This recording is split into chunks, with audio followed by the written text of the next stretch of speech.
10월 6일 금요일 상암동 클래스 시작합니다. 오늘 아침 올가을 들어서 가장 추운 날씨였다고 합니다. 강원도에는요, 얼음도 얼었다고 하네요.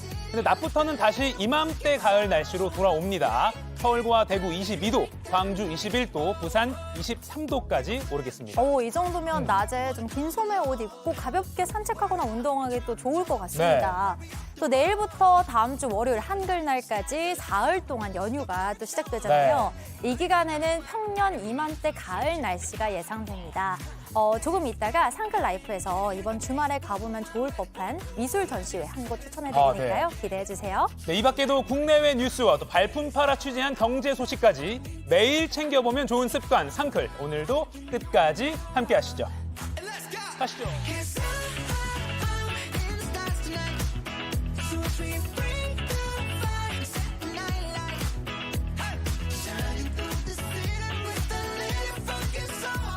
네, 생방송 상암동 클래스 유튜브 JTBC 뉴스 채널이나 네이버 뉴스 페이지에서도 실시간으로 지금 함께 하실 수 있습니다. 도시락 이슈 이재승 기자, 김태인 기자 나왔습니다. 안녕하세요.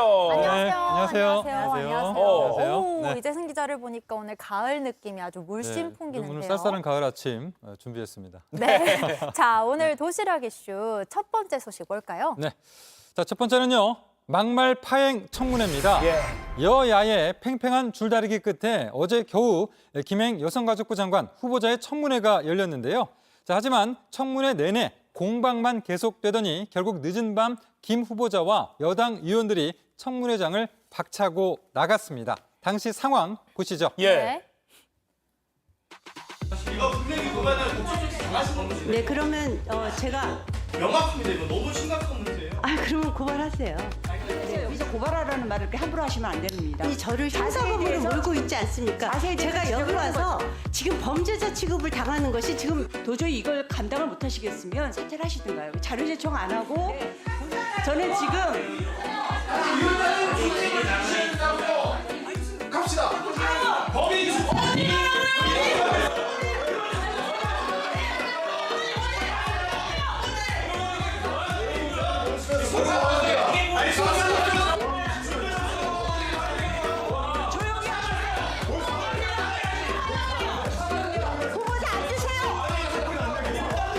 앉으세요. 후보자 앉으세요.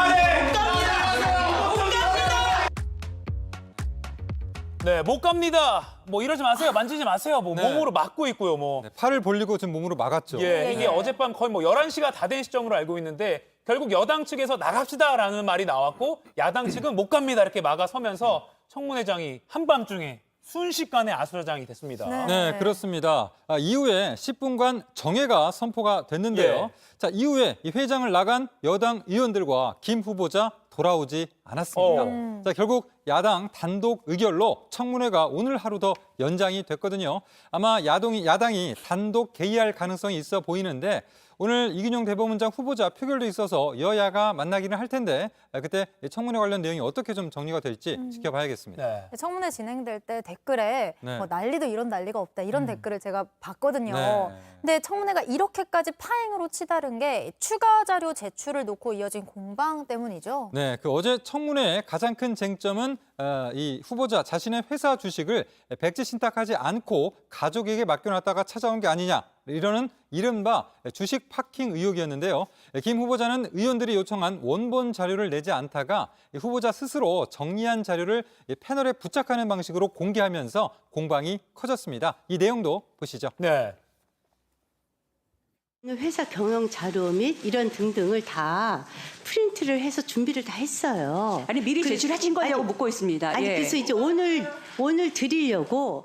국회의원들이 다 요구했던 자료예요. 근데 맞습니다. 이거를 제출을 안 하고 계시다가 오늘 들고 와서 피켓으로 보여주겠다고 하신 거예요, 지금. 이 얼마나 국회를 무시하는 행태이십니까? 제가 이 자료 제출을 둘러싼 공방은 후보자뿐만 아니라 여야 의원들 사이에서도 있었는데요. 반말과 또 고성이 터져나온 것도 있었습니다. 직접 들어보시죠. 예의를 지키세요. 기본적으로 기본적으로 예의를 지켜요. 어디다 대고 한마디로 이름을 부르면서 네, 의사전 네, 와 어떻습니까? 이게 네. 청문회 청문회장에서 많이 컸다 이런 단어를 듣게 될 줄은 참 저도 정말 당황스럽고 국민도 야라고도 되게 나오고요. 네, 황당했을 것 같아요. 뭐 야 이러고. 네. 근데 또 다른 쟁점이 있었잖아요. 네. 이 김행 후보자가 김건희 여사하고 친분이 있어서 뭐 지명이 됐다 뭐 이런 야당 주장이 나왔는데 김 후보자도 뭐 적극적으로 반박을 했죠. 네네네, 그렇습니다. 월단회라는 문화예술계 모임에서 김건희 여사와 친분을 쌓은 것 아니냐 이런 질의가 있었는데요. 전면 부인하면서 자신의 경력으로 이 자리에 섰다고 강조했습니다. 들어보시죠. 네. 네. 그 언론과 정당과 정치권에서 거의 40년을 활동을 했는데 제가 어떻게 여사가 저를 픽업을 해서 이 자리에 갖다 놨다고.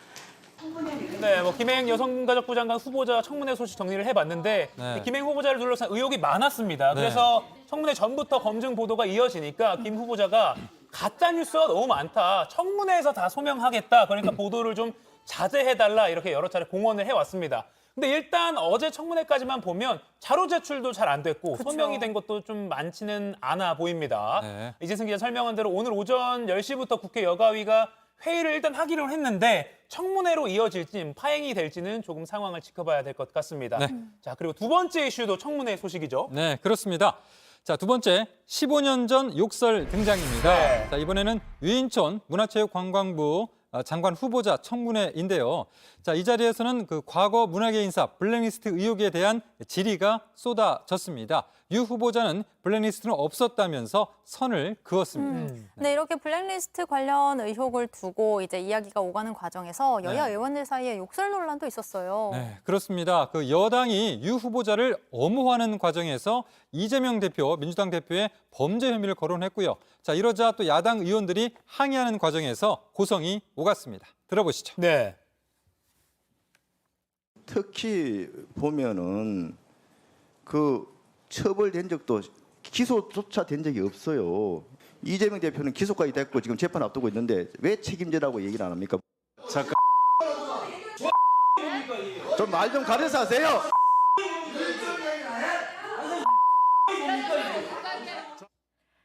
아이 이게 참 계속 그 삑삑 소리가 너무 그런데 이게 과거의 욕설 논란도 다시 소환이 됐잖아요. 네, 네. 15년 전에 뭐 이 논란으로 인해서 대국민 사과를 했었는데 이 후보자가 이번에는 욕을 한 적이 없다. 언론에서 조작한 거다. 이렇게 주장을 또 했잖아요. 네, 그 야당은 유 후보자의 15년 전 막말 논란 영상을 청문회에서 다시 재생하면서 공세를 펼쳤거든요. 들어보시죠. 네. 카메라분들 오늘 장관님께 후보자님께 허락 맡으셨습니까? 찍지 마. 찍지 마.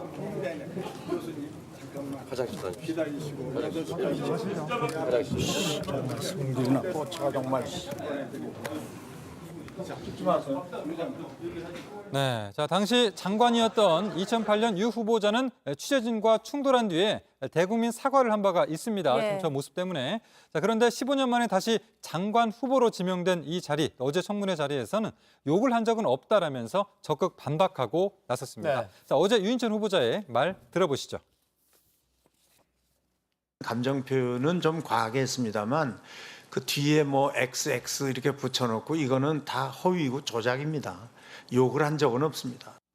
네, 아까 이제 뭐 성질나서 찍지 마. 요 장면 이제 어제가 아니라 네. 2008년 장면입니다. 혹시 네. 헷갈리실까 봐 말씀드립니다. 네. 유 장관 후보자가 이제 2008년에 그 영상에 대해서 허위다, 조작이다라는 말을 표현을 하면서 욕을 한 적은 없다라고 해명을 했는데 네. 너무 허위, 조작 이런 말을 쉽게 쓰는 거 아닌가 이런 생각이 들기도 합니다. 네. 이 청문회 내용 저희가 전할 때마다 후보자 검증에 초점을 맞춰야지 뭐 막말이나 욕설, 고성 이런 거 좀 그만 전달했으면 좋겠다라고 싶은데 어제 내용을 보면 그런 걸 전달 안 해드릴 수가 없어요. 뭐 어떻게 보면 이제 그 어떤 후보자의 검증 네. 그런 것보다는 부각이 될 수밖에 없잖아요. 네. 너무나 네. 막말이 좀 심하게 나오니까요. 예, 네. 김행 후보자 또 유인촌 후보자 두 사람의 해명이나 설명이 국민의 눈높이에서는 과연 맞는 것인지 여러분들이 잘 판단해 주실 거라고 믿습니다.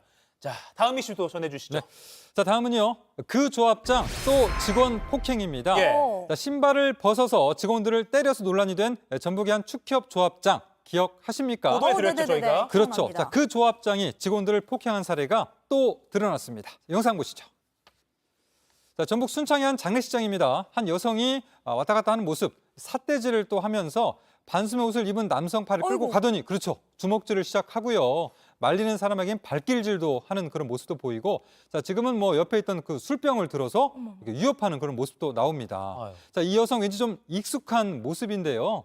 자, 과거의 모습, 바로 이 모습인데, 바로 전북 순창 축협조합장 고모 씨입니다. 지난달이에요, 이것은. 자, 지난달 신발을 벗어서 직원들을 때리고 발길질을 해서 문제가 됐던 바로 그 조합장입니다. 네, 저희 뭐 도시락 이슈에서 전해드렸던 기억이 나는데 당시에 네. 보면 그 축협이 운영하는 그런 식당에 직접 밤늦게 찾아가서 뭐 네네네. 직원들에게 행패를 부리고 뭐 그랬잖아요. 그렇습니다. 네네. 네. 그러다가 이번에는 지금 모친상을 당한 직원의 상가집에 가서 아, 또 네. 추태를 부렸다는 건데 네. 아니 거기에 당연히 뭐 유족도 또 아이들도 있었을 텐데 그렇죠. 이게 말이 됩니까? 이 정도면 좀 상습적이라고 봐야 될 것 같아요. 그러게요. 네, 그렇습니다. 좀 뭐 계속해서 그 앞서 그 장례식장 모습 좀 영상 계속해서 보여주시면 좋겠는데요. 네. 자, 이 조합장 지난달 폭행 때는 술을 마셔서 잘 기억이 나지 않는다라고 답했었는데, 자, 이번 같은 경우는 또 주먹질, 발길질을 했습니다. 자, 당시에 있었던 그 직원 이야기 들어보시죠. 네. 정말 뭐 많은 사람들이 있었던 곳이고 정말 사람으로 그 직원을 생각을 안 하는구나. 정말 너무 창피하고. 네, 이 맞은 남성은 40대 직원인데요. 노조에 가입했다는 이유로 폭행당했습니다. 자, 그런데 이런 폭행을 한 뒤에도 사과는커녕 합의를 종료하고 있다라고 직원들은 주장을 했고요. 지역 노동단체들은 지금 보시는 것처럼 엄벌을 촉구하는 그런 집회도 열었습니다. 자, 여러 차례 여러 직원을 폭행한 이 조합장, 해명을 듣기 위해서 취재진이 찾아가고 전화와 문자로 연락을 했는데 대답은 없었습니다. 네. 직원을 상대로 그것도 뭐 장례식장 같은 데서까지 폭행을 일삼는다. 네. 평소에 그러면 그 회사에서는 이 직원들을 어떻게 대하고 있을지 짐작하는 게 무리는 아닐 것 같습니다. 네. 네. 자, 잘 들었고요. 이어서 지금 이 시각 모바일에서 가장 화제가 되고 있는 소식 정리해 드리겠습니다. 김태인 기자 전해주세요. 네, 상크리 뽑은 광크리 뉴스. 오늘은 어떤 소식들이 누리꾼들의 이목을 끌고 있는지 살펴보겠습니다. 네. 퇴직 동료 축의금 요구 어찌해야 하나요?입니다. 여러분들의 의견이 필요합니다. 한번 자세히 들어봐 주세요. 네. 온라인 커뮤니티에서 갈무리 되고 있는 사진입니다. 퇴직한 지 5년이 넘은 동료가 자녀 결혼 축의금을 보내지 않았던 사람들한테 보낸 카톡 메시지라는데요. 예. 메시지에는 경조사비의 사전적 의미는 상부상조의 개념이다. 즉 기브앤테이크다라고 적혀 있습니다. 그렇다면서 이번에 자녀가 결혼을 했는데 그동안 자신이 경조사비를 보냈던 지인들 가운데 축의금을 이번에 보낸 사람이 불과 절반 정도였다라는 내용도 적혀 있습니다. 그러니까 퇴직한 이제 전 직장 동료인데 이제 본인 자녀가 결혼을 했으니까 이미 이제 결혼식은 끝났고요. 근데 마치 수금하듯이 예전 직장 동료들한테 이렇게 좀 메시지를 보냈다 이렇게 보면 되는 거네요. 네, 축의금을 보내지 않은 사람들한테 개별적으로 메시지를 보냈던 것 같더라고요. 아하. 이 메시지에도 받은 사람의 이름이 별도로 적혀 있는데 저희가 지워졌고요. 또 결국에 이 메시지를 받은 글쓴이가 과거 자신의 결혼식 때 받았던 5만 원을 똑같이 보냈다고 합니다.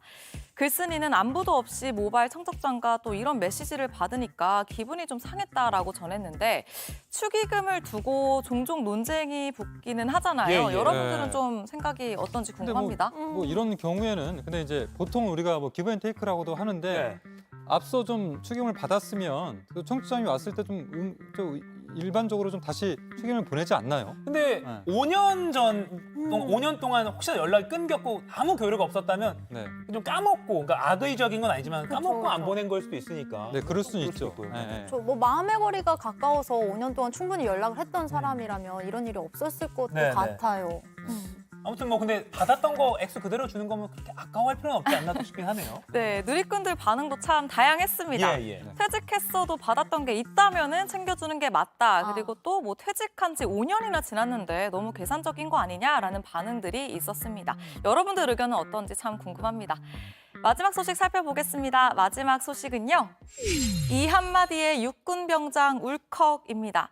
육군훈련소 소셜미디어에 올라온 한 사진입니다. 테이크아웃 음료 잔인데요. 뚜껑에 나라를 지켜주셔서 감사합니다라고 적혀 있습니다.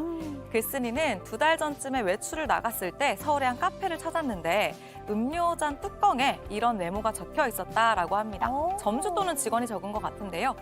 글쓴이는 대한민국 육군 용사로서 누군가에게 감사하다는 말을 전달받은 건 처음이라면서 아직 세상은 넓고 따뜻하다는 걸 느꼈다라고 전했습니다. 이어서 모든 국군 장병들이 무사 전역하기를 기원하고자 제보한다라고 덧붙였는데요. 참 제가 봐도 짧지만 강한 위로가 되는 문구입니다. 참 저런 말 한마디 들으면 참 힘이 날 것 같은데요. 네. 누리꾼들도 카페 어디인지 궁금하다, 돈줄 내주러 가고 싶다, 위로에 감사함을 느낀 군인도 훈훈하다라는 반응을 보였습니다. 오늘 준비한 소식은 여기까지입니다. 강크리 뉴스는 여러분들의 사연과 소식을 기다리고 있습니다. 지금 옆으로 나가고 있는 전화번호 그리고 메일 주소 등으로 언제든지 편하게 연락 주세요. 지금까지 상크리 뽑은 강크리 뉴스였습니다.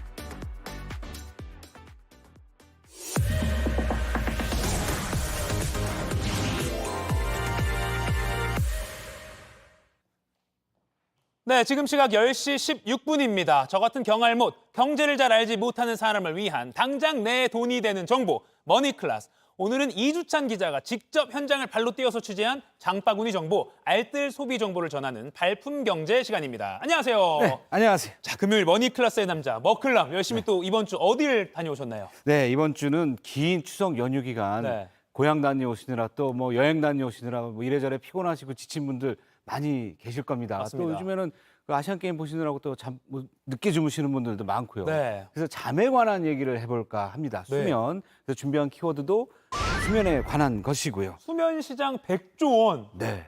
1억 원 침대? 예, 1억 원짜리 침대도 있다고 해서. 네네. 네네. 업계에서는 세계적으로 수면 시장이 한 100조 원대 이를 것이라고 지금 예측하고 있고요. 네. 국내에서는 수천만 원대에서 무려 1억 원. 네, 침대까지 등장했다고 해서 1억 침대 한번 체험하고 오신 건가요, 그러면? 네, 한번 누워는 봤습니다. 아, 네, 바로 영상으로 한번 볼까요? 아, 그렇습니다. 네, 영상 만나보시죠.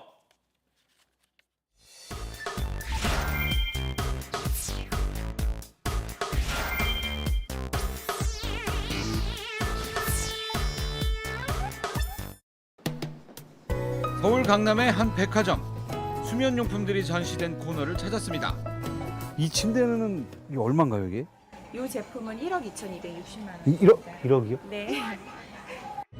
1억 2천만 원이 넘는 고가의 침대. 뭐가 특별한 걸까요? 스프링을 기반으로 해서 위아래로 천연 소재가 쌓여져 있는 구조라고 보시면 돼요. 그 천연 소재는 뭐 어떤 천연 소재? 천연 소재는 울 코튼, 그다음에 말총이 들어갑니다. 말털이요? 말꼬리. 아, 말꼬리털. 아이유와 베컨 부부 등 국내외 스타 등이 사용한다고 알려진 데다 천연 소재를 사용해 침대업계 처음으로 친환경 인증 제품으로 소개되면서 수천만 원대 고가임에도 판매량이 늘고 있습니다. 옛날에는 나이 드신 어르신분들이 잠을 잘 자야지라고 하시면서 찾아주셨다고 하면 코로나 뭐 이전부터 지금까지 조금 젊은 층이 방문을 많이 하시게 되시면서 이제 한국 사람들의 수면 시간은 평균 6시간 반으로 조사 대상 35개 나라 가운데 거의 꼴찌인 34위를 차지할 정도로 절대 수면량이 부족한 것으로 나타났습니다. 수면 장애로 진료받은 국내 환자 수는 꾸준히 늘어 한 해 110만 명에 이릅니다. 5년 새 25만 명이 많아졌습니다. 수면 장애는 치매와 각종 질병을 유발한다는 연구 결과도 이어지고 있을 뿐 아니라 부부 생활에도 문제를 끼치고 있습니다. 코골이와 뒤척임, 잠자리에 드는 시간의 차이 등 수면 습관 갈등에 따른 이혼 상담 사례도 늘어나는 추세입니다. 수면에 관한 관심이 높아지면서 관련 제품들이 다양화하고 있습니다. 산소를 공급해주는 캡슐형 침대도 나왔습니다. 숙박시설이나 공공기관 등에 설치한 독립 휴식 공간에 산소를 넣어줘 짧게 자더라도 깊은 잠을 잘 수 있도록 만들었다는 게 생산업체의 설명입니다. 스프링이 없는 폼베드와 체형에 맞게 매트리스를 움직일 수 있는 침대 역시 매출이 꾸준히 늘어나고 있습니다. 휴식만 취하시는 게 아니라 TV도 보시고 휴대폰도 많이 하세요. 침대에서.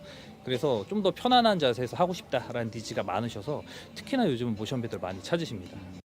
여기에 아로마 향기, 초음파 수면기, 맞춤형 베개 이르기까지 갖가지 수면 관련 상품들이 쏟아지고 있습니다. 실제 국내 수면 시장은 2011년 4,800억 원에서 2021년 약 3조 원으로 10년 동안 5배 넘게 커졌습니다. 와, 수면용품 시장이 국내에서만 2021년 기준으로 약 3조 원이다. 네. 굉장히 큰 시장 규모인데 아까 1억 원 넘는 침대 뭐 좀 다르던가요? 뭐 여러 가지 뭐 친환경 제품을 사용해서 예. 했다고는 하는데 중요한 거는 뭐 그렇게 비싼 침대 고가가 중요한 것이 아니라 네. 생활 습관이나 이런 것들이 중요한 거겠죠. 네네. 특히 이제 뭐 유명 연예인이 사용한다고 해서 뭐 알려졌는데 스포츠 스타나 연예인들은 이제 특히 이제 잠이 중요하잖아요. 불면증도 많이 시달리고 그래서 뭐 그런 분들은 이제 진심이다 보니까 잠에 뭐 그런 제품도 있어서 한번 소개시켜줘 봤는데요. 네.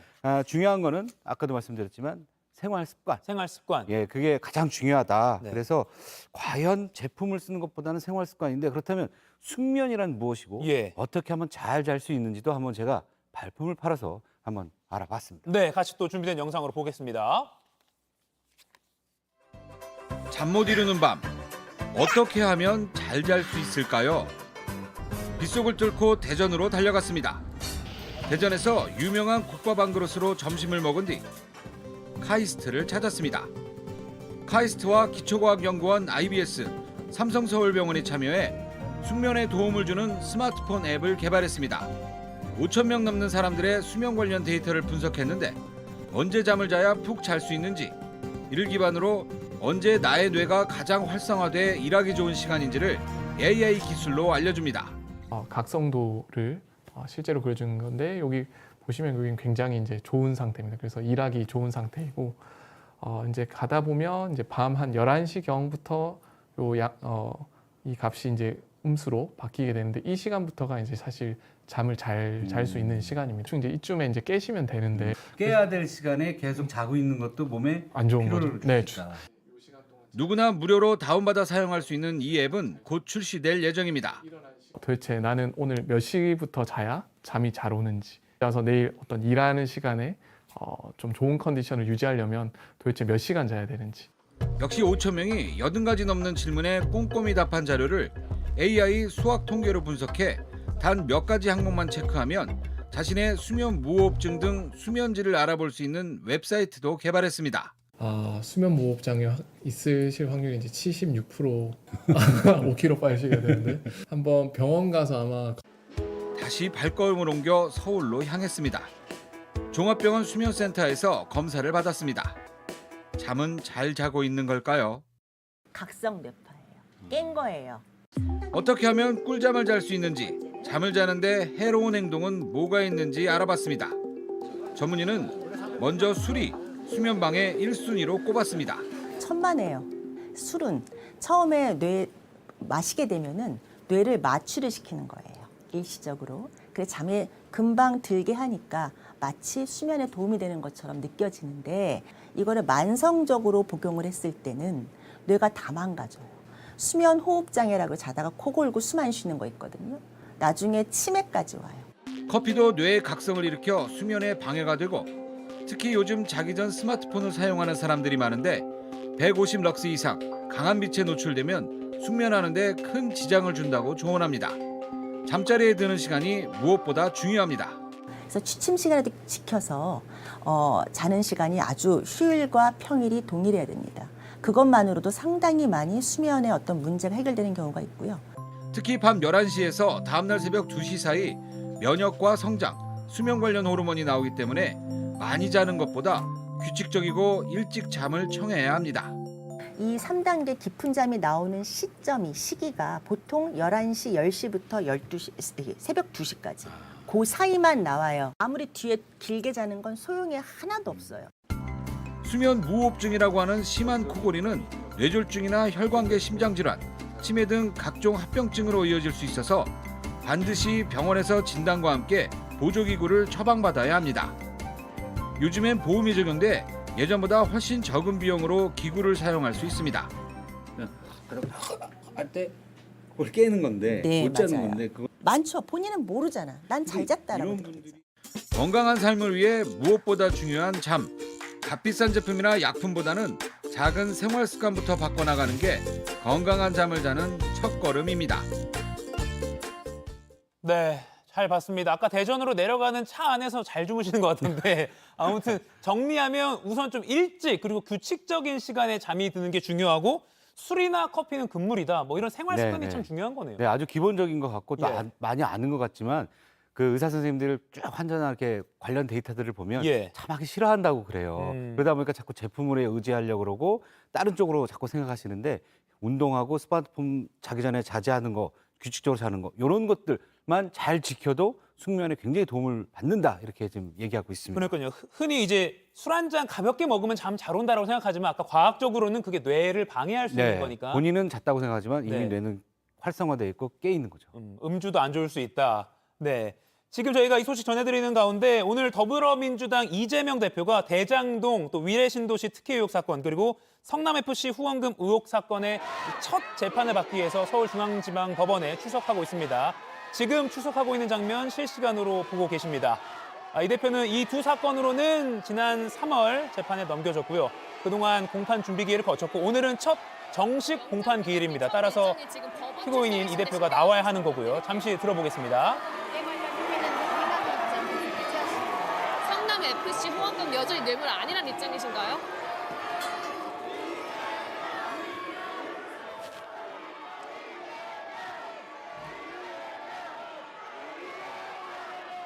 네, 민주당 이재명 대표가 대장동 위례신도시 특혜 의혹 사건과 성남FC 후원금 의혹 사건의 첫 재판을 받기 위해서 서울중앙지방법원에 출석한 장면 보셨습니다. 취재진들이 준비된 질문을 몇 가지 던졌지만 아무런 답변을 하지 않고 중앙지방법원 서관 문을 통해서 안으로 들어갔습니다. 약 한 2분 전쯤 차에서 내려서 법원으로 들어가는 모습 다시 한번 보시겠습니다. 더불어민주당 이재명 대표가 대장동 위례신도시 특혜 의혹 사건과 성남FC 후원금 의혹 사건과 관련해서 첫 재판 출석을 하기 위해서 나온 장면이고요. 지난번 단식을 중단하고 치료를 받다가 구속영장 실질 심사를 받기 위해 출석했을 때보다는 조금은 건강을 회복한 모습을 볼 수가 있고요. 하지만 오른손에는 지팡이를 들고 출석하고 있는 모습 보실 수 있습니다. 대장동 의혹과 관련해서는 오늘이 첫 정식 공판기일 출석이라서 저희가 현장 모습 바로 실시간으로 보여드렸습니다. 네, 다시 한번 이제 꿀잠 얘기로 다시 돌아오겠습니다. 스마트폰 자기 전에 하는 거 이거 절대 하면 안 되잖아요. 네. 그거 조심해야 된다. 저도 자기 전에 다음 날 뉴스 때문에 그렇죠.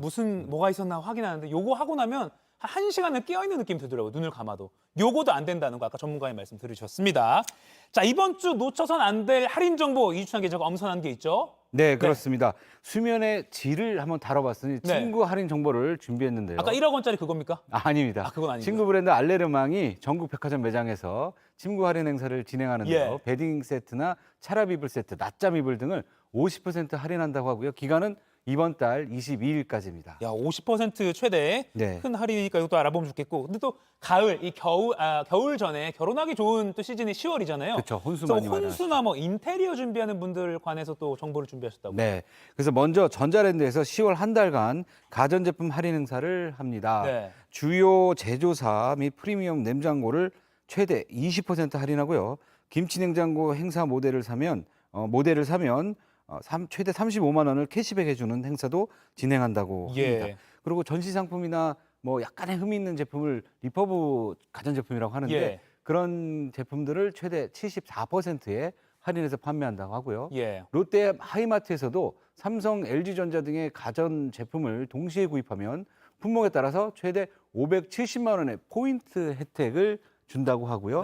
LG전자는 뭐 420만 원 캐시백을 진행한다고 합니다. 네. 이게 10월 한 달간 진행되고요. 그러니까 또 이제 결혼의 계절이니까 혼수 장만하실 분들, 가전 사실 분들은 한번 좀 알아보시면 좋을 것 같습니다. 네. 마무리하기 전에요. 오늘도 두 분 뽑아서 영화 예매권 2매씩 드리는 퀴즈 준비했습니다. 자, 방금 리포트에서 이주찬 기자가 전문가를 직접 만나서 꿀잠 노하우를 들어봤습니다. 숙면을 위해서는 이건 하지 말라 이렇게 조언을 해주었는데요. 다음 중 숙면을 방해하는 요인이 아닌 것은 무엇일까요? 1번 음주, 2번 자기 전 스마트폰 사용, 3번 적당한 운동. 자, 지금 상암노 클래스 실시간으로 방송되고 있는 JTBC 뉴스 유튜브에 접속하셔서 실시간 댓글창에 정답 올려주시면 됩니다. 방송 말미에 저희가 두 분 뽑아서 당첨자 발표해드리도록 하겠습니다. 지금까지 머니클래스 이주찬 기자와 이야기 나눠봤고요. 오늘 꿀잠 주무시길 바랍니다. 고맙습니다. 고맙습니다. 지구촌에서 화제가 된 소식들 알아보는 월드클래스입니다. 최근 우크라이나는 전쟁이 길어지면서 다른 나라의 지속적인 지원 여부가 불투명해지자 자체 무기 생산에 공을 들이고 있는데요. 영화 속 투명 망토처럼 적의 눈에서 병사들을 감춰줄 특수복을 개발했다고 밝혀 화제를 모으고 있습니다. 최근 미하일로 페도로프 우크라이나 부총리가 자신의 소셜미디어 계정에 올린 영상입니다. 3명의 남성 중 2명은 열화상 카메라에 선명하게 잡히지만 이 특수복을 입었다는 남성 1명은 잘 보이지 않습니다. 페도로프 우크라이나 부총리는 소방복 소재를 사용한 이 특수복을 입으면 열복사를 차단해 열화상 카메라에 탐지되지 않고 불과 악천 후에도 잘 견딜 수 있다며 최전방에서 싸우는 병사들의 목숨을 구할 새로운 개발품 중 하나라고 설명했습니다. 최근 진행했던 테스트도 성공적으로 마쳤다고 하는데요. 우크라이나가 기대하는 만큼의 효과가 있다면 야간에 자주 이뤄지는 정찰과 기습 공격 등에 활용될 걸로 보입니다. 이번엔 이탈리아 사르데냐의 한 도로에서 찍힌 영상입니다. 빨리 안 가는 앞차가 답답했는지 뒤에서 슈퍼카 한 대가 추월을 시도하는데요. 그런데 이렇게 불안하게 앞지르려는 차가 한두 대가 아닙니다. 게다가 하나같이 수억 원에 달하는 슈퍼카들이죠. 성능 자랑이라도 하려는 걸까요? 마주오는 차가 전혀 없는 것도 아닌데 이래도 되나 싶은 그 순간 아니나 다를까 사고가 나고 맙니다. 캠핑카를 추월하던 슈퍼카들끼리 충돌한 건데요. 화재로 이어지면서 슈퍼카에 타고 있던 2명이 숨지고 말았습니다. 알고 보니 이들은 빌리거나 직접 타고 온 슈퍼카로 이탈리아의 섬들과 고급 호텔을 누비는 사르데냐 슈퍼카 행사에 참여 중이었는데요. 억대로 비싼 차라고 해서 사고가 안 나는 것도 아니고 무엇보다 중요한 건 안전운전이라는 점 다시 한번 떠올려 보게 됩니다.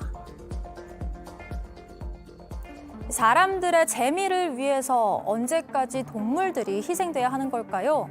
세계 곳곳에서 동물권과 동물의 복지를 외치고 있지만 멕시코에선 여전히 이런 경기가 인기입니다. 서로를 향해 맹렬하게 달려드는 닭들. 자세히 보면 발톱에 날카로운 칼날이 달려 있습니다. 멕시코에서 적발된 불법 투개 현장인데요. 누가 이길까 내기를 걸고 칼날을 장착한 닭끼리 싸움을 벌이는 모습을 구경하는 겁니다. 닭 한 마리가 죽을 때까지 계속되는 잔혹성 때문에 몇 해 전부터 멕시코 정부는 투개를 법으로 금지했습니다. 하지만 어차피 닭은 싸우지 않더라도 식탁에 늘 오르는데 조상 때부터 내려온 전통이자 생계가 걸린 투개를 하루아침에 그만둘 수 없다며 반발의 목소리가 계속 이어지고 있는데요. 싸움으로 내몰린 닭들은 경기 내내 고통스러워하지만 구경꾼들은 오직 승패에 따라 환호를 하거나 탄식을 내지를 뿐입니다. 전문가들은 동물의 생명을 걸고 하는 이런 행위를 근절하기 위해 보다 강력한 법 제정이 필요하다고 입을 모으고 있습니다. 지금까지 월드클래스였고요. 계속해서 상클 라이프가 이어집니다. 오랜만에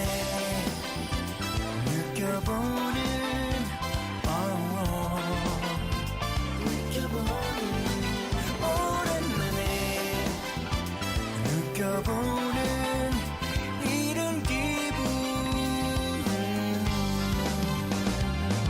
내게 들려오는 풋한 그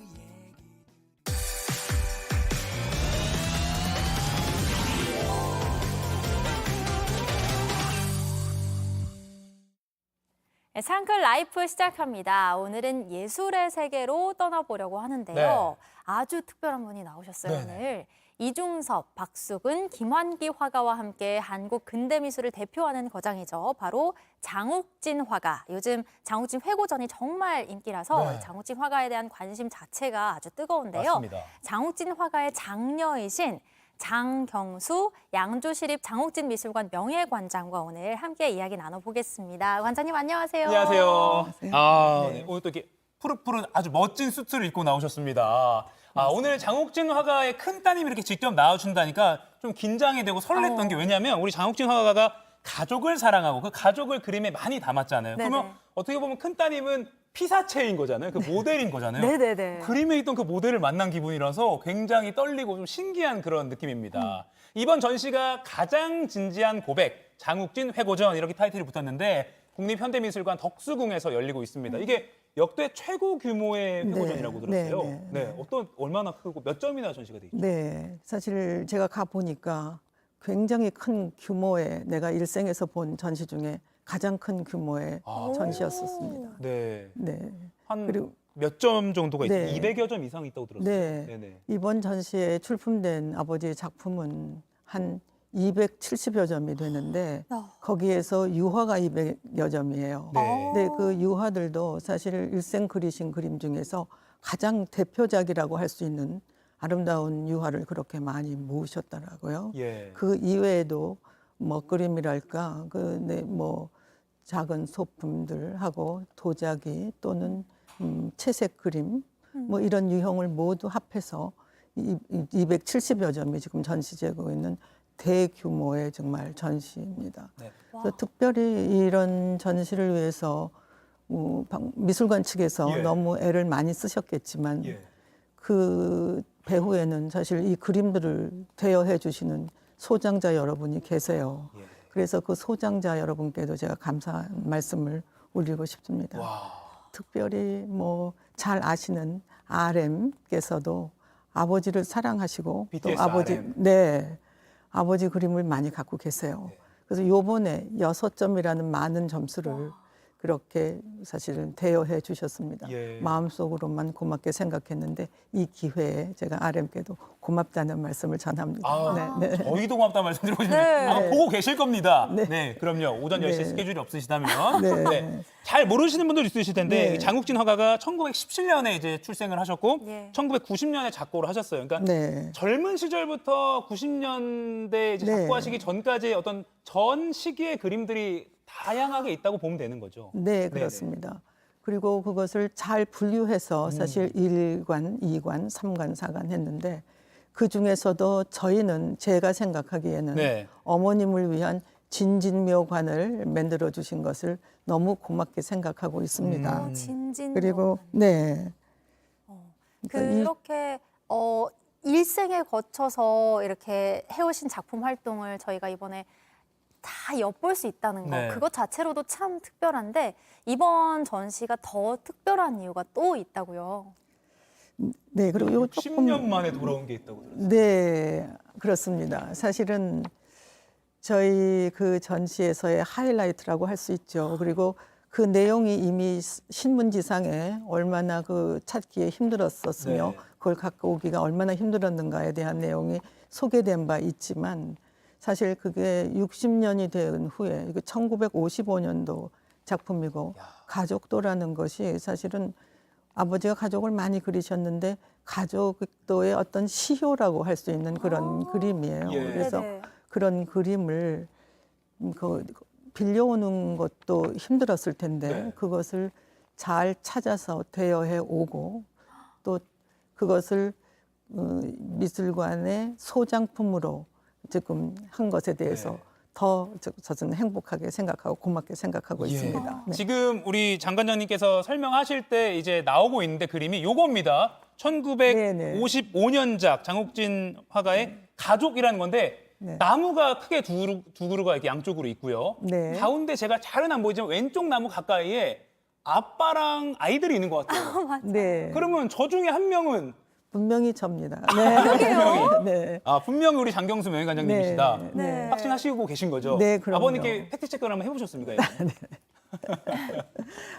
그렇진 않았지만 의뢰 저라고 생각하고 있고 또 뭐 저희 동생들도 네. 사실은 이런 가족도가 나오기만 하면 전부 회심의 미소를 띄우면서 이게 나지 하고 아주 그런 행복한 미소를 띄우고 있어요. 그래서 이것만은 그런데 저라고 특별히 얘기 안 해도 다 언니다 하고 생각할 것 같아요. 그런가 하면 연도가 1955년도이고 네네. 그때는 오빠하고 저하고 동생 아주 조그만 동생이 있으니까 그 가운데 있는 저는 꼭 분명히 거기 있으리라는 생각인 거죠. 네. 그래서 사실은 너무너무 그 그림을 제가 좋아했었고 아주 뚜렷하게 기억을 하고 있었어요.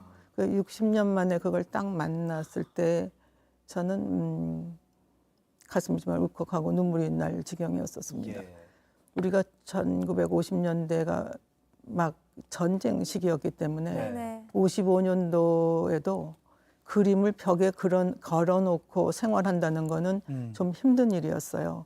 그러나 그 그림을 집이 좀 생기고 그 네. 그림을 그 앞에 걸어 놓았을 때 제가 그 그림을 매일같이 왔다 갔다 하면서 보았었습니다. 예. 근데 그 그림이 사실 아버지가 그린 그림 중에서는 아버지는 좀 맑고 투명한 그런 그림을 그리시는데 예.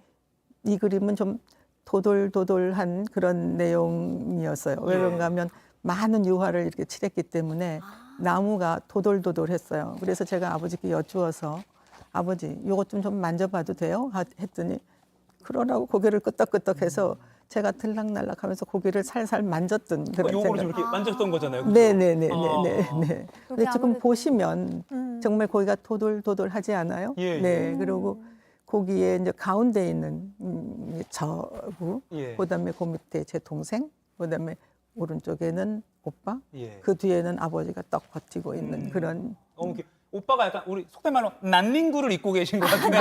네. 그래서 남성 입는 의뢰 오빠는 자기라고 생각을 하고 있습니다. 네. 저는 또 이게 참 인상 깊었던 네, 게 네. 그 장옥진 화가가 생전에 그림을 많이 판매를 하시지 않으셨대요. 그냥 이렇게 주변에 좋아하시는 분들을 그냥 주시거나 이렇게 많이 하셨는데 이 가족이라는 그림이 머리맡에 걸어둘 만큼 애착을 많이 갖고 있었음에도 불구하고 막내딸의 바이올린 값을 마련하기 그 스토리 위해서 들었어요. 처음으로 판매를 하셨던 작품이라고 들었어요. 네. 그래서 일본으로 건너가게 된 거군요, 이 그림이. 네, 네. 그때 이게 반도 화랑이라는 화랑에서 예. 전시를 했었는데 조선 호텔 앞에 있었어요. 음. 그 조선 호텔에 그 일본인이 왔다 갔다 하면서 저 그림을 무척 탐을 냈다고 그래요. 아이고. 그래서 맨 처음에는 팔지 않으려고 했다가 아마 뭐 돈을 좀 쓸 일이 있다라고 생각하셨기 때문에 그걸 판매를 하셨는데 네.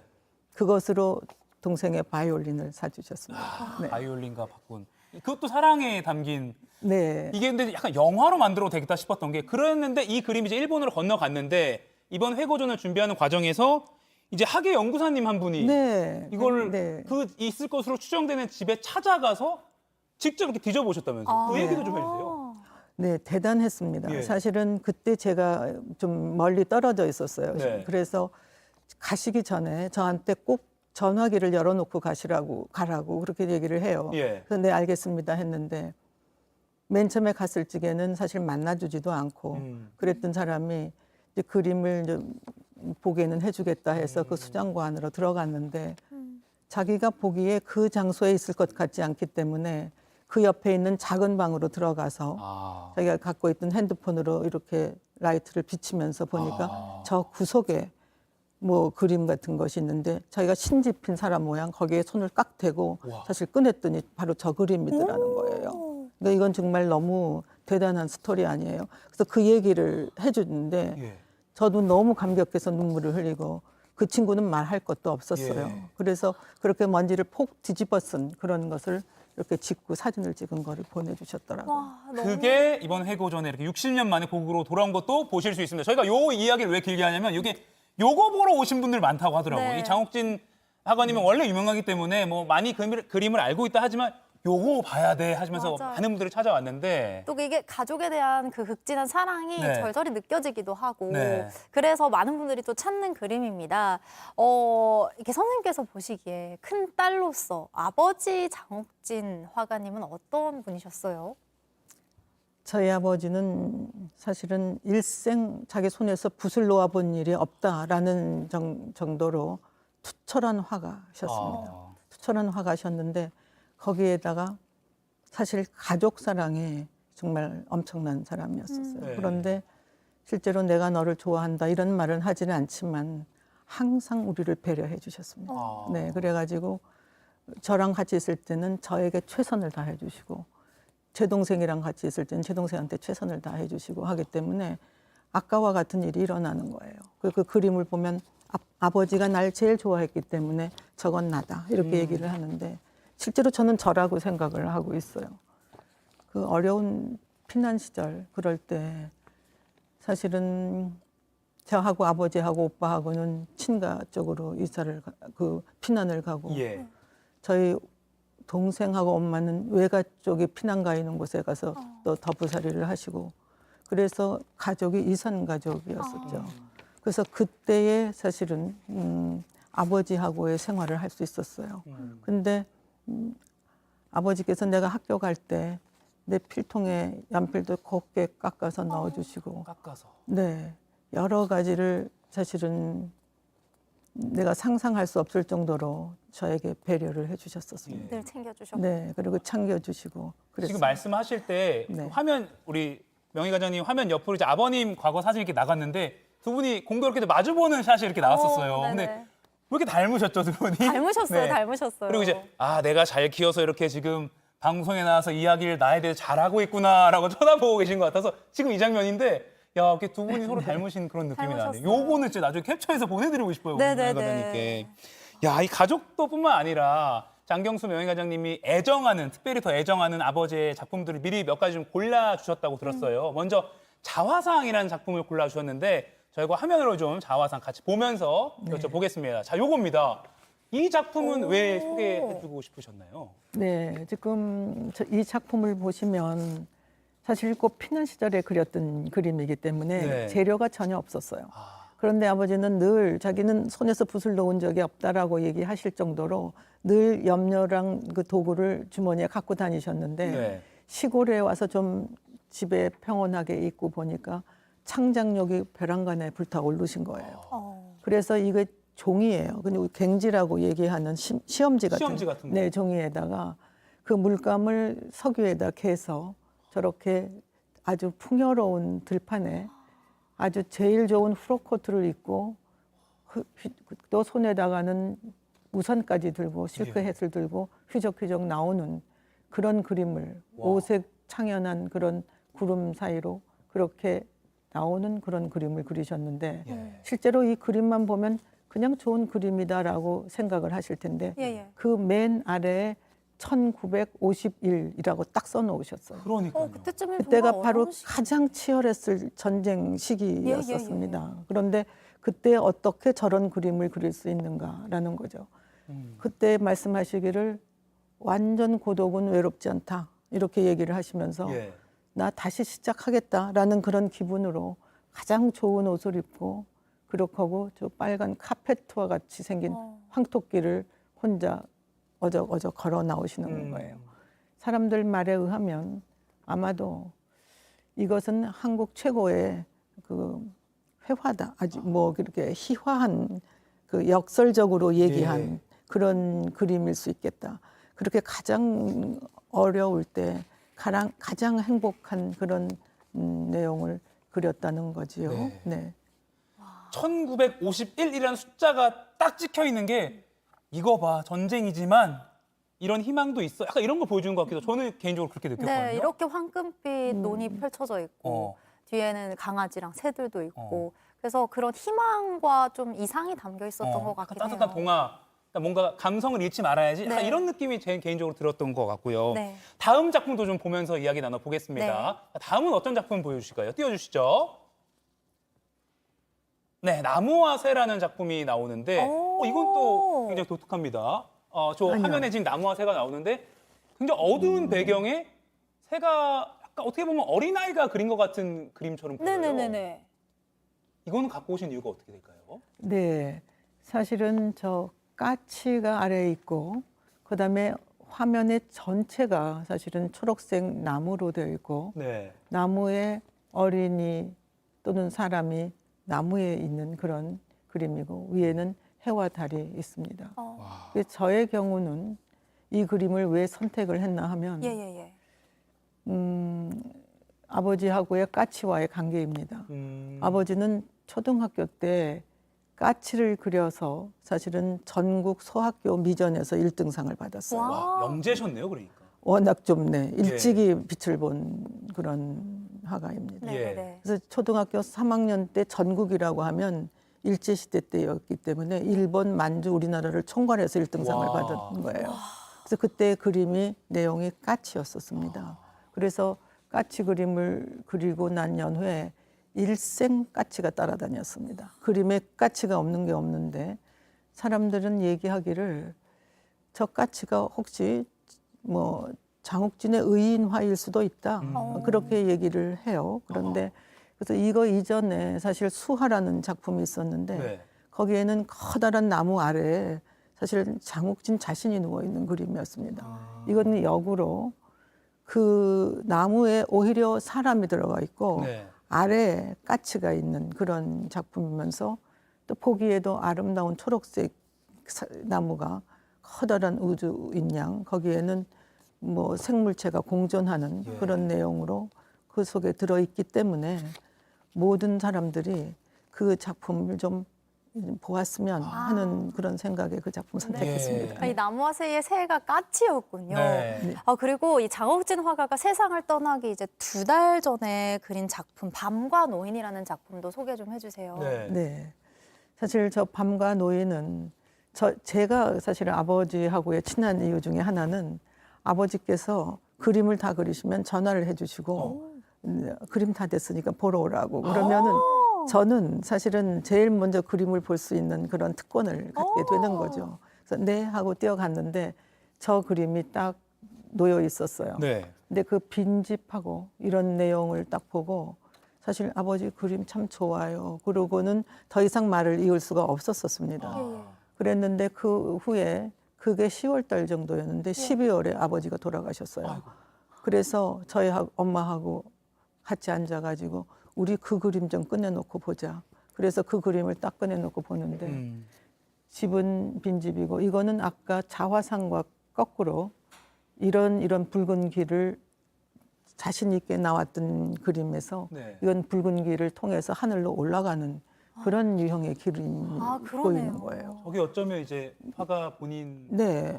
그래서 서로 말을 못하고 있다가 어머니께서 너희 아버지가 가실 거를 아셨나? 왜 저런 그림을 그리셨지? 그렇게 말씀을 하셨습니다. 네. 실제로 저희 밤과 아버지 노인 이 작품도 꼭 좀 네, 보면서 이런 이야기까지 좀 갑작스럽게 황망하게 떠나 보내셨지만 어떻게 보면 또 그런 자신의 삶을 돌아보시면서 예견을 하셨던 거 아닌가라는 생각도 들게 되네요.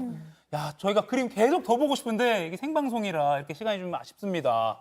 아쉬우신 분들 저뿐만 아니라 많은 분들이 아쉬울 텐데 이 소박하고 정감 있는 장욱진 화가의 작품 세계에서 짧게 만나봤는데요. 이렇게 마음이 편안하고 따뜻한 시간을 가지고 싶다 하시는 분들은요. 이 장욱진 회고전 국립현대미술관 덕수궁에서 내년 2월까지 진행됩니다. 추석 연휴에도요. 하루 평균 6,400명씩 관람할 정도로 큰 인기였다고 합니다. 꼭 한번 가보시면 좋겠습니다. 장욱진 화가의 큰따님 장경수 양주시립 장욱진미술관 명예관장님과 함께 이야기 나눠봤습니다. 고맙습니다. 고맙습니다, 관장님. 네, 오늘 머니클래스 깜짝 퀴즈. 숙면을 방해하는 요인이 아닌 것. 정답은 3번 적당한 운동이었습니다. 적당한 운동하면 당연히 숙면에 도움이 되겠죠. 네, 오늘 다 몰려주신 분들 중에 제 딸한테도 꼭 얘기해주고 싶다 이런 분들 계셨는데 가족분 모두 건강 잘 챙기시길 바라고요. 오늘 당첨되신 분 지금 자막으로 나갑니다. 정호사랑베베님, 백만송이 장님님 축하드립니다. 네. 저희 상표 공식 이메일로 선물 받으실 주소 남겨주세요. 한글날까지 사흘간 이어지는 연휴에는요. 구름이 많겠지만 완연한 가을 날씨가 이어진다고 합니다. 아까 미술관 이럴 때 딱 가보시면 좋을 것 같아요.